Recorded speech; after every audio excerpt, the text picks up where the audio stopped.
That is gorgeous. It might be one of the most intriguing prime ribs I've ever eaten.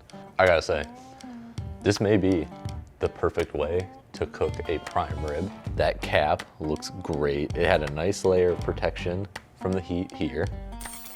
What's going on, guys? It's Tucker here with Bite of Barbecue, and the holiday season is around the corner. What comes with the holiday season? Prime rib. We're gonna be hitting this rib roast in a different style. We're not gonna do your typical holiday herbs like sage, thyme, rosemary, all of that. We're gonna do this rib roast brisket style. It's gonna be super simple on the rub. 1 part salt, 1 part pepper. Salt of my choice is Morton's kosher salt. It has a perfect coarseness to match up with 16 mesh or cafe grind black pepper. So you could take an old container like this, mix it 1 to 1, shake it up, and throw it on your meat. This prime rib we're gonna work on today is from Costco. It was $12.19 a pound. It's 8 pounds. That's 2 bones in. You could go anywhere up to, I believe, 7 bones in your prime rib, so you could have a pretty big prime rib to cook. There's 3 ways we could prep this prime rib. We could cut the bones completely off and use them for something else. We could clean up the bones and trim about 2 inches of that meat from in between and make it kind of look like a cowboy cut or a tomahawk steak. Gives it an awesome presentation. The third way you could handle trimming this prime rib is by cutting the bones out of it and then reattaching them using some butcher's twine. That's the way we're gonna go today. It just makes trimming and cutting up the prime rib a lot easier when it's time to serve. Now, for the actual trim of this, we're gonna make sure we get rid of any hard fat. So stuff like this, we're gonna trim this down to about 1/4 of an inch. So let me flip this over.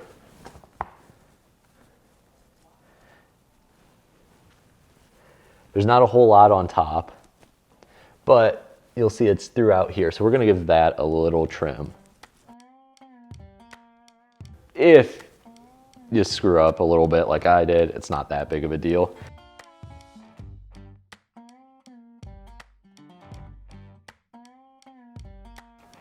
Nice part about this prime rib is that we're not gonna have to do a lot of trimming. There's not a whole lot of waste. As you can see, I just got this little pile here and that's about it. As for trimming the bones, we're just gonna slide our knife down and alongside the bone here. And all I'm doing here is literally just sliding the knife down back and forth along the bone. And here basically is all fat, so I'm gonna take and trim back this chunk. One last thing I wanna do for trimming is just for the tying purpose. This will make it a lot easier. I'm gonna just cut a little slit so that rope has something to go into.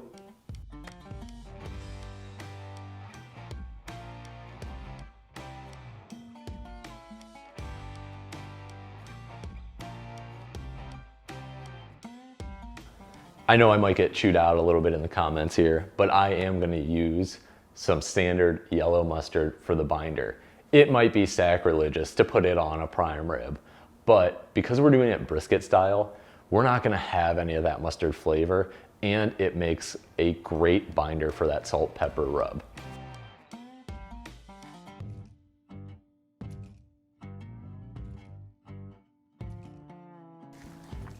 One thing you don't have to worry about when seasoning a prime rib is because this is a huge chunk of meat, you cannot over season it.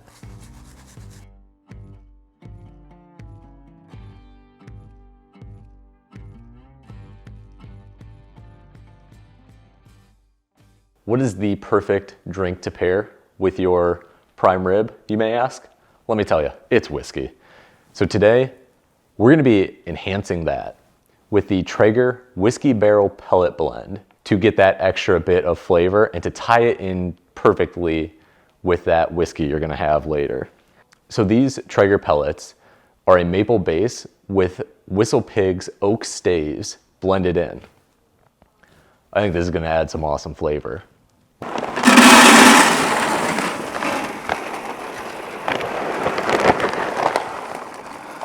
Since this prime rib is completely brisket style, we're gonna be cooking it on our Traeger Timberline XL at 225 with the super smoke setting turned on for the first 3 hours. Now that we got this prime rib all seasoned up, let's bring it out to that Timberline XL. We're 3 hours in this prime rib, cooked brisket style. We've had the Traeger Timberline XL ripping at 225 with the super smoke setting on this entire time.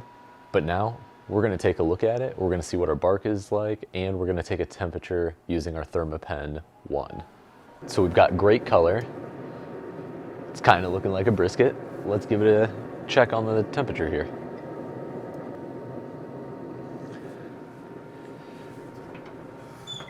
So our bark is looking good. Our temperature is at 115.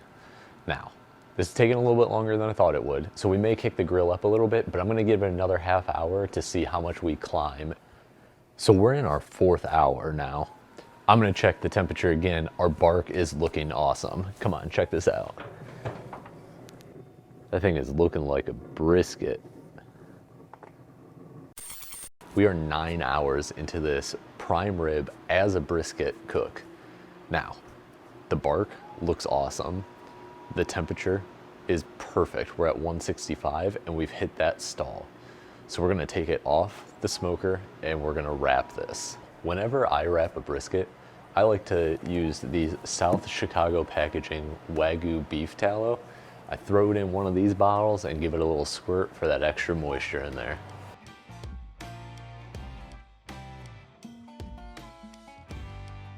We're gonna start this wrap off by hitting it with this Wagyu beef tallow. Just loading that up, making sure it gets a lot of moisture in there. Now, when we put this prime rib on, we're gonna put it fat cap side down.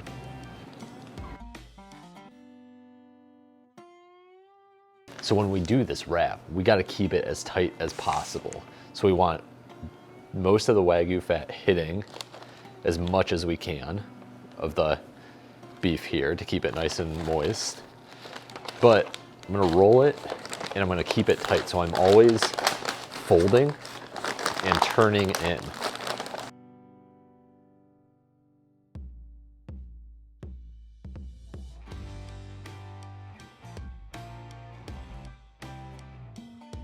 Now is the perfect time for us to use that meter thermometer that came with the Timberline XL. It's gonna allow me to go inside, stay nice and warm, and not have to worry about this too much. I've got it set for 190, so I'll get a notification on my phone letting me know when we're ready to pull. So all I did was throw that thermometer right in the middle. We got a notification from that meter probe. This prime rib, done as a brisket, is done. We're at 203 degrees. We're gonna bring this inside, let it cool, let it tense up, let it rest, and we'll get it cut and taste it real soon.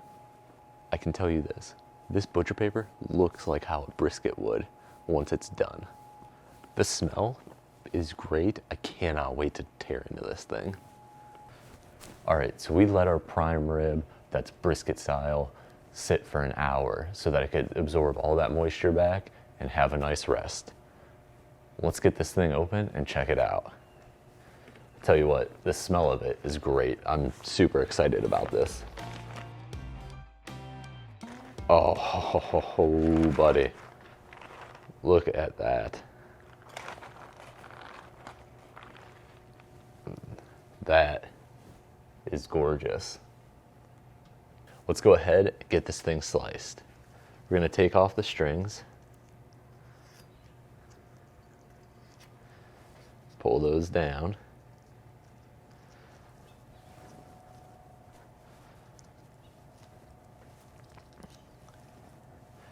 Now, I'm gonna turn it so you guys could see this.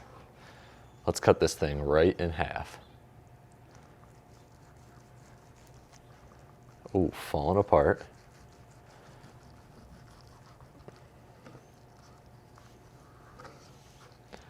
Oh my. Look at that. Look at that, how juicy that is. That cap looks great. It had a nice layer of protection from the heat here. The bone fell right out. This thing is gorgeous looking. Let's give this a try. This part's from the cap.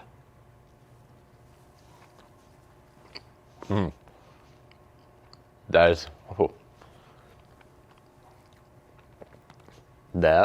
that's actually one of the most intriguing prime ribs I've cooked. Actually, it might be one of the most intriguing prime ribs I've ever eaten. That Texas style of salt, pepper flavor, it's awesome. I'm shocked at how it actually doesn't really taste like a brisket. It's a whole different level of flavor. I gotta go in for a second piece here. Let's get some of that cap with bark. Look at that. Whew. Let's go for bite number 2.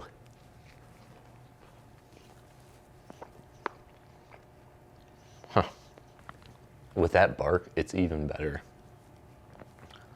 I gotta say, this may be the perfect way to cook a prime rib as a brisket style.